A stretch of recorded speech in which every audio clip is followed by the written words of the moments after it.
I'm too high to see your clock, so you're going to give me some more seconds. So, Rena, at the time when austerity is deepening inequalities, eroding workers' rights, and weakening social cohesion across Europe, how can we, left and progressive forces, build a coordinated response that defends social justice and the interest of working people? I'm making also a question about your time as governor of Attica. I would like to ask you, how do you govern from the left without being crushed?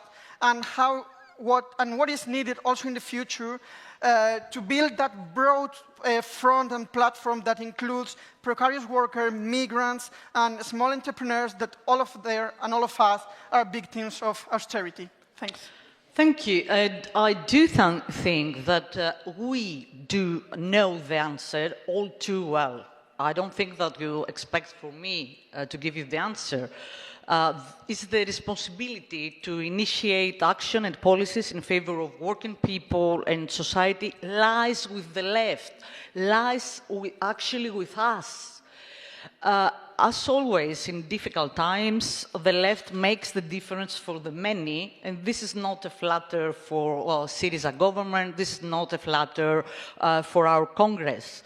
So, this is why, dear Daniel, dear all, I do believe that our Congress must mark the beginning of an outward-looking strategy to strengthen workers, collective processes, and social justice for fair and sustainable development through a broad social and political front. By saying and by proposing a front we can and must build together, I'm going to refer to, let's stick to three at least proposals. First proposal, we do believe that by strengthening working people's power through strong trade unions and collective bargaining, it's a great initial.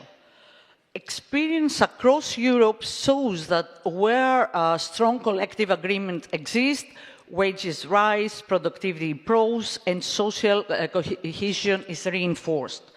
We must support everywhere the right to organize, to strike, to collective action. Nothing, unfortunately, is guaranteed, as we commented, dear President. We see, for example, what is happening these days in France with the Macron-Le Cornu governments attempt to make May Day a working day. Second, by linking the fight against austerity with the struggle for a just green transition, and I'm going to say that these 2 days I missed the discussion for the green transition. I do think that we must say a few more words, at least. I try to be gentle.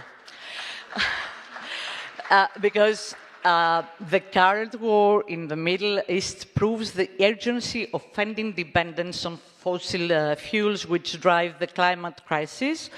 The climate crisis cannot become a pretext for new cuts or for imposing the cost of the green transition on the most vulnerable.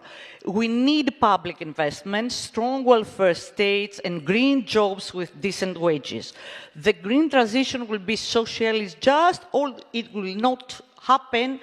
I do like to remember Nikos Pouladjas, and I paraphrase, actually, his motto for democracy. Third, okay, I have time.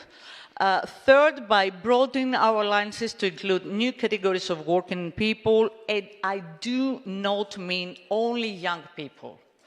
I mean the invisible working people, those in precarious employment, the migrants who keep entire economies running, like Greek economy or Cypriot economy.